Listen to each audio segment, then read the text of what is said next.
Salut, j'avais oublié de remercier Cécile pour son don. Cécile qui m'a fait un gros don. Et en plus, c'est Cécile qui m'avait parlé de Lego et du dragon. Comme je sais que tu aimes Muse, eh bien, je te fais une petite dédicace. Et pour pas être emmerdé par les droits d'auteur, eh ben, voici une reprise par des Kids Garage.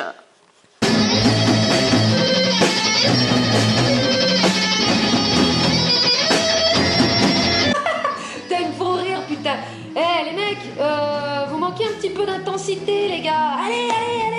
Non mais ça me fait trop rire parce que ça c'est toute mon enfance quoi. Enfin mon adolescence. Moi j'étais amoureuse du guitariste. Enfin pas celui qu'on voit dans l'image parce que ça je l'ai trouvé sur YouTube. Mais bon dans l'idée c'était ça quoi. Et le problème des guitaristes dans ces groupes, bah, d'ailleurs c'est le problème de ce mec ça se voit, c'est qu'ils sont dans leur guitare. Donc en fait ils font crier leur guitare à leur place et en général ils n'arrivent pas à crier eux-mêmes. D'ailleurs, c'est souvent pour ça que dans les groupes, le chanteur, il n'a pas la guitare. Parce que tu peux pas faire les deux. Enfin, il y en a qui font les deux, mais c'est rare, quoi. Et donc, le problème, justement, du gars dont j'étais amoureuse, c'est qu'il n'arrivait pas à chanter, il n'arrivait pas à crier. Alors, le pauvre, il n'avait pas d'ego. Il n'arrivait pas à faire sortir son ego. Et donc, le pauvre, eh ben, malheureusement, toute sa matière noire l'a complètement ensevelie, quoi. C'est pour ça que c'est très dangereux de faire de la musique... sans gueuler ou gueuler en entretenant ses bestioles parce qu'il y a des gens qui gueulent mais qui nourrissent leurs bestioles en gueulant. C'est-à-dire que en gros soit tu crames tes bestioles en même temps soit tu les nourris mais quand tu restes en silence bah, tu les entretiens donc c'est pas bon quoi. Bon après les mecs ils ont pas l'air trop, ils ont l'air plutôt bien dans leur bonnet, ils ont l'air bien dans leur pompe hein. Je pense à des gens qui vont voilà quoi, Astérix et Obélix. Ah mais c'est trop marrant. Ah mais ça va, ils sont fans d'Astérix et Obélix. C'est bon. Tout va bien pour eux. Ouf. Voilà, donc c'est important. Hein. Merci Cécile. Attends, j'avais un truc à dire hyper important. Ouais. Là, ça y est, là, ça commence. Bon, il est 5h, je viens de me lever. Ah oui. Pourquoi? Alors, j'ai les cheveux qui sont pas démêlés. Pourquoi les nanas, quand elles se filment, il faut toujours qu'elles se mettent bien? Ah, attention, les cheveux... Bon, les mecs aussi, combien de mecs sont minets, sont là, comme ça tout le temps? Parce que la femme, en fait, la femme, elle a trop peur de renvoyer l'image de la folie. Si elle est toute comme ça, là, et tout, c'est comme... ou de la sorcière. Folie, sorcière, de toute façon c'est lié, hein. La femme, l'hystérie, la folie, la sorcière et tout, oh, ça va être, oh là là, elle va être perçue comme ça. Donc, qu'est-ce qu'elle fait la femme? Elle se lisse, elle se met toute bien, donc, pour renforcer l'image d'elle-même. Mais le problème, c'est que sa peur, elle est là. Et sa peur de passer pour folle ou sorcière, dans quoi elle va se transformer? En besoin de contrôle. En besoin de contrôle. Donc de contrôle de quoi? De sa propre peur. Et le contrôle qu'elle va exercer sur elle-même va se transformer en contrôle sur les autres. Dans mon autre vidéo, sur mon autre chaîne, là, quand j'ai fait la vidéo sur la colère, j'ai parlé de ce que les anthropologues appellent le passif agressif. C'est un mode de communication en langage SMS ou conversation Messenger ou trucs comme ça, donc communication virtuelle, quoi, hyper violent. Moi, je veux dire, je le vois, je le ressens, c'est d'une violence, mais c'est-à-dire que les gens, ils sont là, ouais, toi, t'es violente parce que j'ai un comportement comme ça, bruit de décoffrage. Sauf que c'est pas ça la violence, puisque je cache rien. Ce qui est violent, c'est de cacher sa violence. Il n'y a rien de pire. Donc, le mode passif-agressif, ce sont les personnes qui sont désappointées intérieurement et qui vont faire croire que ça va, hein, pour pas choquer trop les gens. Mais pour une personne qui sent, c'est dégueulasse, c'est monstrueux, c'est horrible. Donc ça va être, par exemple, la personne est désappointée parce que l'autre ne répond pas à ses attentes ou fait un truc qui lui plaît pas. Pour pas lui dire, ouais vas-y, t'as abusé, gros bouffon, et à parler à son orgueil, en fait, parce que les gens s'interdisent d'avoir de l'ego. Mais ton ego, c'est ce qui va te permettre de cramer l'orgueil des gens. Si tu crames pas l'orgueil des gens, tu entretiens l'orgueil, le tien et les autres. Donc c'est très mauvais. Donc, j'ai vu ça là sur Facebook, putain, je me suis retenue de pas... Ah là là, aïe aïe aïe. Enfin, je vais pas toujours torpiller tout le monde parce que sinon... Parce que j'ai quand même des règles. C'est-à-dire que je vais pas... Non, je vais pas vous dire mes règles parce que ça me regarde pas. C'est mes règles à moi, ça me regarde. Je m'en fous, c'est parce qu'en plus des fois je les enfreins aussi, mes propres règles. Parce que quand tu respectes aussi trop tes propres règles, après tu t'enfermes, tu vois. Et bon, ouais. Donc la personne fait un truc qui désappointe, tu vois, désappointer c'est le bon mot, c'est-à-dire un truc genre, tu vois, genre, pas la colère, tu vois, parce que moi je suis... Parfois j'aime bien exagérer mes propres réactions, comme ça au moins je les mets en lumière, je me mens pas moi-même. Le désappointement c'est déjà de la colère, c'est déjà tu vois, de la frustration, tu vois. Imagine, tu vois, t'écris un texte, t'es quelqu'un qui veut aider les autres, hein. T'écris un texte, d'accord? Parce que moi, à une époque, avant que je commence cette chaîne, avant que je commence à me voir, hein, tout ça, j'écrivais des textes, je me cachais derrière des écrits.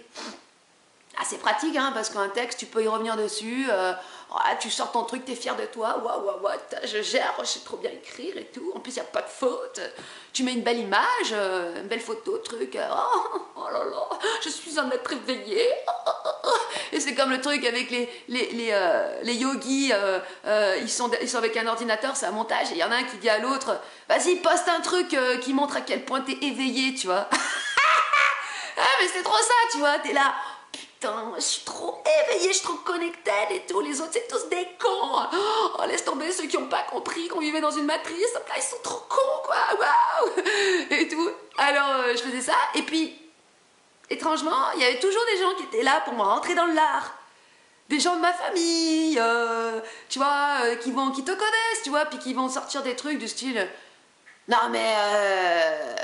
c'est bien beau tout ça, hein, mais tu vois, ce genre de truc, genre, bah oui, parce que quand t'es hippie, New Age, t'es tout beau, t'es toujours tout beau, c'est, oh, la géométrie sacrée, tu vois, c'est des trucs, tu vois le beau partout, quoi, oh, merci, t'es dans la gratitude, dans ce truc-là. Et donc, t'as toujours un qui vient pour te ramener à la réalité, pour jouer le rôle du diable. Donc du patron de la matière. Eh ben ouais, finalement, hein, Satan, le patron de la matière, il vient te ramener sur Terre aussi. Tu vois. Et alors là, ça me mettait dans des états. Alors moi, ben, je vais... mais comment ça? Tu n'as pas compris et tout. Et ça pourrait vite aller du style, si je cachais ça, relis ce que j'ai écrit, voyons. Tu sais, soi-disant, t'es la personne éveillée, ouverte d'esprit, puis tu donnes des ordres, quoi. Tu vois, genre, ben tu n'as pas compris. Il y avait aussi quelqu'un comme ça qui avait mis ouverte d'esprit à condition que tu le sois aussi. Non, ça marche pas. Si tu es ouvert d'esprit, tu es ouvert à tout le monde. Tu peux pas être ouvert d'esprit aux gens qui sont... Ça veut dire quoi, ouvert d'esprit?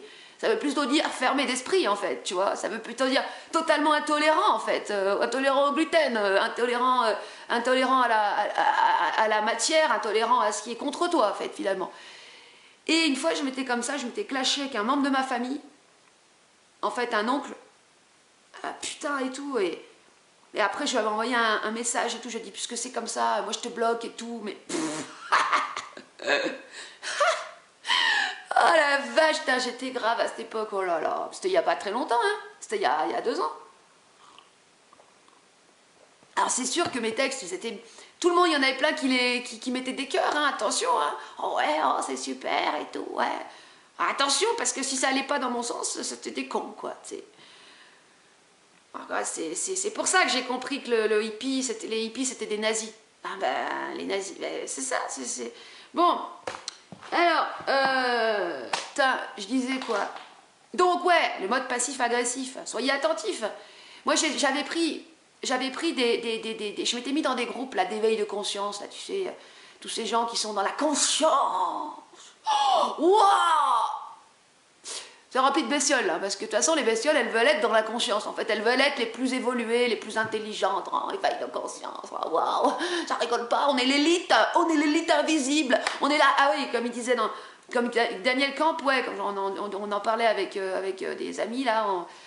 Il y en a qui sont en train de qui disent ah, putain, j'ai des doutes avec lui. Ah, t'as des doutes? Bah, moi, j'avais des doutes depuis le début. Non, mais n'empêche qu'il a dit des trucs bien. N'empêche qu'il a dit, genre, l'enfant téflon, il y a plein de concepts comme ça et de trucs qui sont top. Mais il y a des trucs, ça fait percher les gens, ça nourrit l'orgueil, tu vois, les trucs du style il va y avoir une régence planétaire, des êtres évolués, des pits comme une autre qui dit les piliers de lumière des temps, des fins de cycle qui vont venir pour soutenir l'humanité dans son processus d'ascension. Ouh! Vous avez pensé aussi à la régence de la connerie parce que là, quand c'est sérieux comme ça nourrit l'orgueil, les gars. Quelqu'un qui déconne pas, il y a problème. Et quelqu'un qui déconne en mode passif-agressif, tu vois, genre, oui, enfin, ce que je voulais dire, c'était une blague. Tu sais, les gens qui te disent, non, mais ce que je disais, c'était une blague. Non, mais je rigole. Tu sais, c'est genre, c'est pas drôle. Mais c'est les gens gênés qui font ça. Et après, ils te mettent un petit smiley de passif-agressif, genre, soit un petit smiley comme ça, soit encore pire. C'est celui qui est comme ça, avec les petites joues, là, toutes bien roses, là, tu sais. Oh, ce smiley, putain. Alors, ce smiley, moi, il fait, à l'intérieur de moi, il y a mon diable qui se réveille, genre, t'as de la chance que j'intervienne pas, parce que sinon, là, je te torpille, là. J'ai le diable en toi, l'aspect haineux, hein, ou l'aspect antéchristique, il est là pour dégommer de l'illusion, pour dégommer des faux semblants, pour dégommer ces putains de comportements passifs, agressifs, mais qui sont d'une violence, c'est-à-dire que si les gens étaient à l'écoute d'eux-mêmes, s'entendaient de l'intérieur, quand ils sont comme ça, ils entendraient des hurlements, mais des trucs, mais horribles, des parties d'eux-mêmes qui sont en train de hurler en silence dans des espaces-temps et qu'ils n'entendent même pas puisqu'ils sont devenus sourds à force d'être orgueilleux, tu sais. Je sais pas, des enfants traumatisés qui sont en eux, des morts, des trucs. Comme ça fait... Non, mais... Alors, j'avais un ami, on a toujours un ami, quand j'habitais dans l'Aveyron avec Valentin, qui s'appelle Michel, et il me disait toujours, mais... Hello! Hello! Il a un accent du sud. Mais non, mais cet accent, c'est pas vraiment du sud, c'est un peu l'accent PACA, un peu. Hello! Quand est-ce que tu fais du... Non, c'est pas ça, son accent. Putain, mais quand j'entends pas la personne depuis longtemps, j'arrive plus à faire son accent. Quand est-ce que tu fais du théâtre? Je disais, mais Michel, j'aime pas le théâtre, tu sais ça, mais j'aime pas. Pour se foutre sur une scène, c'est complètement débile. Pour amuser des pauvres gens, là, et faire le bouffon, pour amuser des pauvres gens, Non, tu sais, Michel, moi j'ai arrêté tout ça, le théâtre. Enfin, j'ai arrêté, j'ai jamais fait. Ce que je veux dire, c'est que j'aime pas tu vois, l'art, faire le bouffon et tout. C'est pas mon délire, Michel. Fait, mais non, hello, mais tu sais, mais hello, mais il savait. Il voulait pas parler du théâtre conventionnel, hein, il voulait parler d'autre chose, mais il savait pas vraiment, tu vois. En fait, finalement, je vais faire je vais quand même faire une sorte de théâtre, mais des comportements humains, des bestioles. Voilà, je vais faire mon petit théâtre des bestioles. Voilà, ça va être plutôt ça. Et d'ailleurs, j'ai un projet. Je vous le dis parce que je demande si vous avez envie de participer, allez-y. J'ai le projet de faire un tarot des bestioles. C'est chiant quand je fais ça, hein. Bah ouais, mais je vérifie le temps et la batterie. Bah, il n'y a plus de batterie, putain. Tu sais, la meuf qui apprend pas de ses erreurs. Chaque fois que je démarre le truc, il n'y a plus de batterie. Tu sais, tu devrais te dire, normalement, à la fin de chaque truc ou le soir, tu le mets à charger. Bah non, elle ne le fait pas. Parce que j'aime pas les comportements mécaniques. Ouais, mais du coup, c'est mécanique parce que je me retrouve toujours dans la merde. Ah, ouais, mais bon, c'est comme ça. Et donc, le tarot des bestioles. Ce sera un tarot qui n'aura rien à tarot, en fait. Ce sera juste des cartes. Une grosse quantité de cartes, par contre. Avec plein de bestioles. Enfin, toutes les bestioles. Tout le bestiaire des bestioles. Donc, il y aura toutes, quoi. La culpabilisatrice, la moralisatrice. Alors... ce sera pas que des bestioles au féminin, bien sûr. Même si... Putain, je vais me faire dégommer, mais bon, c'est pas grave. La bestiole, elle est féminine. Parce que, en fait, le féminin... Parce que le féminin peut être sacré, mais peut être aussi une sacrée merde. Dans le sens, une sacrée illusion. Parce que la femme, elle est programmée, malheureusement, à plaire. C'est normal parce qu'elle doit appâter le mâle. Donc, le féminin est par essence acteur, imitateur, simulateur. Et la femme, elle n'arrive pas à s'arracher ça, putain. À s'arracher, je côté « Ah, non, je t'assure, c'est vraiment la première fois !» Ou bien l'innocence, tu sais. Ah, tu sais, comme ça, non mais arrête. Et puis alors, mais arrêtez les femmes avec vos sourires, sérieux. Sérieux, je comprends. Des fois, c'est sûr que tu vas pas renvoyer une sale gueule de toi. C'est la moindre des choses, c'est quand tu te mets en avant, c'est de montrer c'est montrer ton soleil intérieur. Bah oui, c'est quand même genre, voilà, tu vas pas faire une photo de toi en mode gothique, comme ça, bon voilà, parce que c'est pas très intelligent non plus. Mais arrêtez d'être tout le temps en train de sourire aussi, putain. À la moindre case, c'est insupportable. Qu'est-ce que vous essayez d'appâter chez l'autre? C'est de l'affect. C'est-à-dire, c'est toujours... Mais l'affect, en fait, tout peut être intéressant. Parce que l'affect, créer d'attachement affectif, comme Bernard il disait, moi je fais des titres de mes conférences pour créer un attachement affectif, pour qu'ensuite les gens rentrent dans ce que j'ai à dire. Ça peut être utile, en fait, ça peut être intelligent. Mais toujours dans l'attachement affectif, c'est que vous avez un problème. Vous n'avez pas confiance en vous, vous avez besoin de l'approbation des autres. Voilà. Et aussi, je vous dis, si vous voulez, pour tisser une amitié réelle avec quelqu'un, si vous n'avez jamais dit à l'autre « Oh putain, mais tu me gaves là !» Nos amis nous gavent, tout le monde nous... Il y a toute personne sur Terre nous gave à un moment donné. Ça n'existe pas quelqu'un qui n'est pas chiant sur Terre. Et souvent d'ailleurs, les gens intéressants, ils sont chiants aussi. Parce que c'est des acharnés, ils sont chiants. Faut accepter d'être chiant, putain. Vous voulez toujours être la bonne personne, hein, qui est correcte et qui fait bien comme il faut. Vous allez être puant, parce que vous serez faux. Donc soyez entier, quitte à être chiant. Parce qu'après, les gens se rappelleront de vous, si vous étiez faux ou si vous étiez vrai. Moi, j'ai mon grand-père qui est décédé il y a quelques jours. Je ne l'ai pas beaucoup connu, c'était le père de mon père. Et j'ai écrit un texte pour lui. En fait, je l'avais vu que 3 fois dans ma vie. 3-4 fois, pas plus. Et dans ces 3-4 fois que je l'ai vu, quand j'étais ado surtout, en fait, j'avais un souvenir de lui comme quelqu'un d'entier, qui dérangeait beaucoup les gens, parce qu'il arrivait, il fumait le cigare, il parlait fort, il faisait des théories sur tout, mais il savait plein de choses. Alors il parlait de mathématiques, il t'expliquait les fractales, après il t'expliquait... Il avait un avis sur tout. En fait, comme moi, quoi. Je veux dire... et ça, c'était vraiment Enfin, c'est toujours l'esprit de ma famille du côté « Ah mais, ils sont tous comme ça, ils savent tout. C'est la science infuse surtout. » Et alors, ils se remettent jamais en question, par contre. C'est ça qui est assez insupportable pour l'entourage. Mais ce qui était particulier chez mon grand-père, c'est que moi, perso, il me faisait rire, en fait. Il me faisait rire. Il me faisait rire parce qu'il était lui-même. Il était lui-même. Puis, il avait une gueule, une gueule, quoi. Une gueule. Il avait une gueule moi, pour moi, il me faisait penser à un acteur américain, quoi. Il avait vraiment une gueule. Et puis, il faisait des sports. Alors, il faisait de la gonflette un peu. Puis, il faisait des sports de déglingos, quoi. Il faisait du lancer. Quand il était jeune, il faisait du lancer de marteau, quoi. C'était son délire de faire du lancer de marteau. Du ski. Bon, je ne vais pas tout décrire. On s'en fout. Ce que je veux dire, c'est que moi, maintenant, le regard que j'ai, quand j'ai repensé à lui, je me suis dit, comment est-ce que je pourrais faire un petit portrait de lui pour les funérailles? Ce qui m'est apparu, c'est un être entier et un être égal à lui-même. Finalement, c'est ça qui fait que, bah, t'as un bon souvenir de la personne. T'as toujours un bon souvenir d'une personne entière, égale à elle-même. Loupiote. Parce que finalement, c'est un sourire que t'as en pensant... Oui, mais Loupiote, va là. Viens me faire le bisou. Non, je veux pas le bisou, là. Ah, je peux pas faire autrement. Voilà, c'est bon. Oh, merci. Merci, Seigneur. J'aurais pas faire la croix. Voilà. Et voilà. Parce que par effet miroir, une personne égale à elle-même, que je disais dans votre vidéo, elle fera par effet miroir que les autres seront égaux aussi à eux-mêmes. Égaux. Égaux à soi-même, pas aux autres. Faut être égaux à soi-même, égaux. C'est sûr que les gens qui n'ont pas d'ego, ils seront écrasés. Mais ils seront écrasés par quoi? Pas par la personne qui a de l'ego. Non.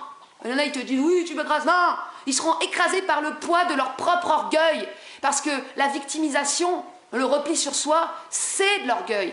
Dans le dictionnaire, parce que moi je dis, regardez les définitions dans le dictionnaire, arrêtez d'expliquer, les gens, tu sais, ils t'expliquent c'est quoi l'ego, ils ont même pas regardé dans le dictionnaire, ça quoi la définition.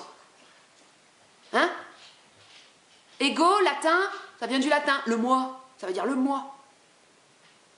Le sujet conscient de lui-même. Hein? Vous avez regardé dans le dictionnaire, vous là, les spirituels ou les pseudo-éveilleurs ou les pseudo-éveilleurs de conscience, là, qui critiquaient l'ego? Non. Moi j'ai fait pareil, hein. Je regardais mes vidéos, je critiquais l'ego au début. Complètement sous emprise, moi je disais des trucs de spiritualité de merde. Je me suis fait remonter la tête alors que je savais tout avant. Putain de saloperie.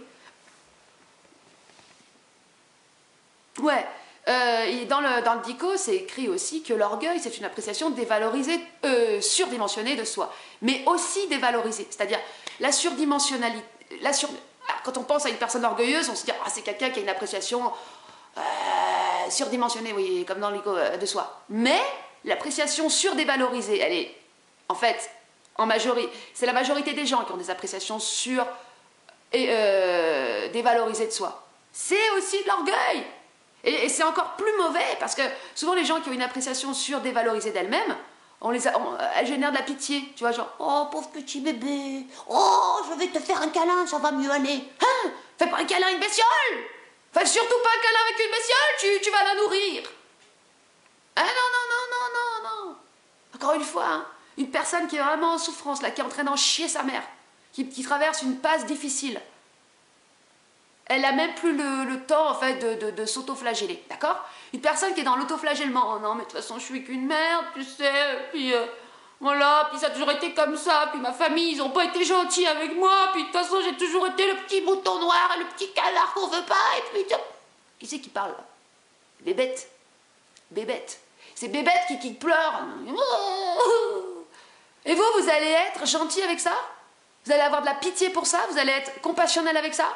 Attention, vous êtes en train de faire de la merde. Eh ouais. Une personne qui a de l'ego, elle sent. Ça sent le jeu d'acteur, cette saloperie là. Putain de jeu d'acteur de merde. Hein? Alors, puisque j'ai plus bientôt de batterie, mais là je vais en faire plein les vidéos là, enfin non, peut-être pas en fait, pas du tout. Je l'ai fait rapidos. Parce que c'est de l'utile, là, c'est du concret aussi par rapport à ce truc de faire une vidéo, de se filmer juste en disant ce que vous ressentez. Il y a Gino qui me met encore plus simple, tu prends ton téléphone et tu retournes, ce que je disais, il ne faut pas se voir. Il dit tu retournes et tu filmes sans te voir. Ah ouais, il y en a aussi qui font ça. Non! Oui, c'est ça. Ah merde, mais je me suis... Putain, j'avais pas compris qu'il voulait dire ça. Mais non, mais ça, il faut pas, puisque tu te vois pas, du coup. Le but, c'est de se voir. Et, quand bien même, tu cacherais la caméra, tu cacherais l'écran, d'accord? Tu te filmes en te voyant, mais tu caches l'écran. Ne fais pas de vidéo avec ton téléphone au début. Au début. Pourquoi? Parce que les téléphones sont munis d'une intelligence artificielle, d'accord, dans les capteurs de trucs, qui font que l'image de toi, de toute façon, elle sera hyper liftée, hyper améliorée. En gros, tu auras l'air plus jeune, tu auras de la lumière, donc du coup, ça va égaliser en fait tout. Tu auras moins le ride, moins de... Voilà, ça va tout égaliser, d'accord? Et après, quand tu vas te voir, oh, mais je suis pas si mal que ça, finalement. Oh, ouais, je suis plutôt pas mal. Donc, Bébête, elle sera là, oh, j'aime bien ma gueule. Et puis après, il va commencer à y avoir un attachement narcissique à l'image. C'est-à-dire, il y a des personnes qui se trouvent mieux en vidéo et en image, donc qui vivent dans leur téléphone, en fait, tu vois. Ou dans leur vidéo, genre, oh, qu'est-ce que je suis bien comme personne, hein, quand je me filme, oh, magnifique. Après... Non, ne me regardez pas, parce qu'en fait, je suis laide. Non, mais parce que c'est ça, c'est-à-dire, si tu te dis, putain, je suis bien en image, ça veut dire quoi? Ça veut dire qu'intérieurement, il y a une petite voix, une petite bestiole qui pense, je suis moche, et personne ne m'aime. Ouais, c'est ça. C'est horrible, horrible. De toute façon, c'est très simple. Pour savoir s'il y a une bestiole en toi qui grouille, pour vis-à-vis de l'appréciation de toi-même, enfin qui te fait te haïr intérieurement, Regarde comment t'es avec les autres, quand les gens que tu croises dans la rue, les gens que tu connais pas, les rendez-vous que tu as avec les... T'as rendez-vous chez le dentiste? Voilà, observe-toi comment t'es avec le dentiste, comment t'es avec la secrétaire du dentiste. Qu'est-ce que ces gens-là te renvoient à toi-même? Si tu te sens une merde, si tu te sens sous-évalué, si tu te sens jugé, hein, la sensation de jugement, la sensation d'emprise, tout ça c'est des sensations. Finalement, si quelqu'un a de l'emprise sur toi, c'est parce que toi-même, il y a une bête qui a de l'emprise sur toi. Si tu n'as plus de bestioles qui ont de l'emprise sur toi, plus personne sur Terre ne peut avoir de l'emprise sur toi. Hein. D'ailleurs, c'est pour ça que je dis, donc je vais parler de cette personne égoïque de plus en plus, une personne égoïque. Je vais prendre aussi le Big Lebowski, hein, le duc, le personnage du duc dans le Big Lebowski, comme étant un peu comme un modèle, une sorte de modèle. Enfin, c'est pour donner une image, parce que bon, l'autre fois, je me souviens quand je l'avais revu, je fais putain, mais c'est le mec, tu vois, il voit rien, il est dans le cul tout le temps, mais en même temps, c'est pas mal comme image parce que c'est un mec qui se gêne de personne et qui n'est pas influencé par... Enfin, sauf avec la nana. Si la nana, quand il voit la nana et tout, il a quand même toujours envie de la niquer. Mais en fait, il s'en fout de la... Il va pas vers la meuf parce que, par exemple, elle a plein de thunes. Ou il va pas vers le mec parce qu'il est plein de thunes. Il y va parce qu'il veut récupérer son tapis. Voilà, il a ces principes, je veux dire, qui sont en fait, non pas... qui sont en fait pour lui le moyen de dire ça oui, ça non, en fait, qui font que ce mec il a de l'identité. Il a de l'identité parce qu'il ne se laisse pas acheter aussi. Ça c'est aussi...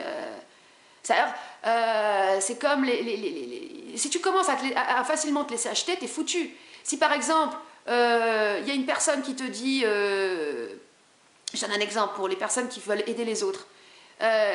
Qui vient vers toi et qui te dit ouais j'ai bien envie qu'on bosse ensemble, si tu veux je te paye, et tu sais que c'est quelqu'un qui a de l'argent, ou bien quelqu'un qui a moins d'argent mais qui est prêt à te payer et tout, mais tu sens que ça sent pas bon, que non, en fait, qu'avec elle non, parce que ça peut pas être oui avec tout le monde aussi, mais que tu le fais, tu dis oui, tu dis bon, puis ça me permettra quand même de gagner un peu mon argent, faut bien que je gagne mon argent et tout. Oula, attention, hein, attention, hein.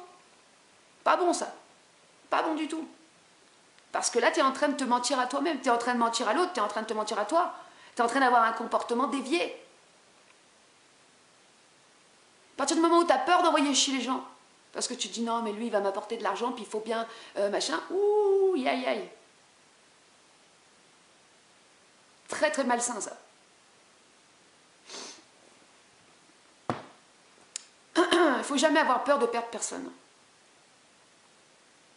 Bon, après, bien sûr, quand c'est les membres de ta famille ou c'est tes proches, tu peux pas être pareil. C'est pas possible. Donc il y a quand même des exceptions, mais c'est pour les gens de ta famille ou tes proches. Il y a des gens, tu peux les envoyer chier, mais bon, tu sais que de toute façon, tu es lié avec, et c'est comme ça. Voilà. Et n'empêche que quand même, faut s'habituer à pas avoir peur de les perdre, parce que peut-être à un moment donné, on va mourir et puis on les perdra quand même. Donc... si tu as des attachements encore à tout ça, voilà, c'est pas bon.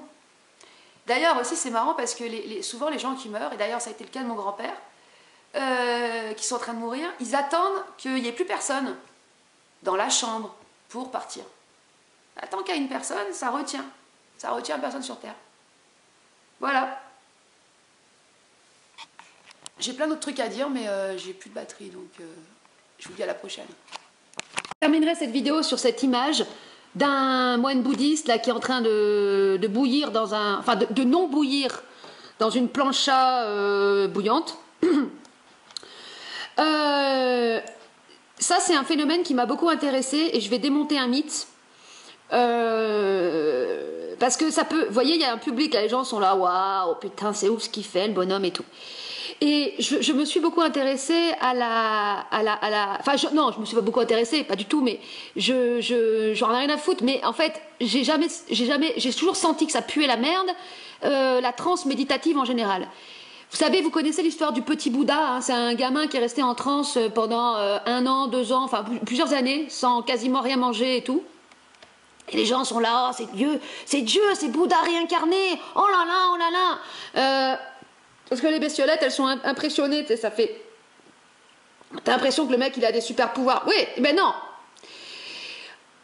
Justement, comment c'est possible qu'un bonhomme comme ça reste là, sur son truc, sur son cul qui crame et ça lui crame pas le cul?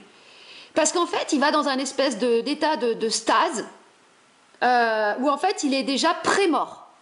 Et c'est ça que j'observais chez les bouddhistes avec leur méditation. Là, tu sais, t'es là, tu regardes le mec, il est pas là, il est là mais pas là. Et bien en fait, il est dans un état de pré-mort. En fait, il se pré-désincarne. Les bouddhistes, c'est pour ça que je les aime pas maintenant. Parce que, tu sais, ils sont en méditation, tu te dis, oh, ils sont en paix. Parce que moi, ça m'a tiré, parce que je me dis, tu sais, quand t'as ton chaos à l'intérieur et que t'en peux plus et que tu cherches la paix, forcément. Donc tu vois les gens, ils font la méditation, t'es là, putain, ils ont trouvé la paix. Non, non, non, non, non. Oui, ils ont trouvé la pré-mort. D'accord? Ils se mettent dans la stase d'une préparation à la mort. Donc en fait, ils sont déjà sortis de leur corps. Donc leur corps, il n'y a plus que les fonctions vitales qui sont maintenues. Donc, du coup, ils n'ont plus les capteurs sensoriels. Donc en fait, ils sentent plus le chaud. Et du coup, il n'y a plus les signaux qui sont envoyés au cerveau qu'il y a chaud, il y a problème, il y a bobo. Donc c'est pour ça qu'ils ne sont pas cramés quelque part. Mais parce qu'ils ne sentent plus rien. Est-ce que le but de la vie, c'est d'arriver à plus rien sentir? Eh ben non, puisque le but de la vie, c'est d'incarner une conscience dans de la matière, dans un corps. Donc t'as besoin de tes sens, putain. T'as besoin de tes capteurs sensoriels. Tu commences à comprendre, là? Putain! Le mec, il rentre en transe, il se fait bouffer par des chiens, il sent plus rien, il y a problème. Devenons des chiens. Devenons des chiens. Parce que le chien, il sent quand ça pue, il sent quand ça sent pas bon. Là, les chiens, là, s'il y avait des chiens qui passent, si ma chienne, elle passait à côté de ce moine bouddhiste, là, elle sortirait les crocs.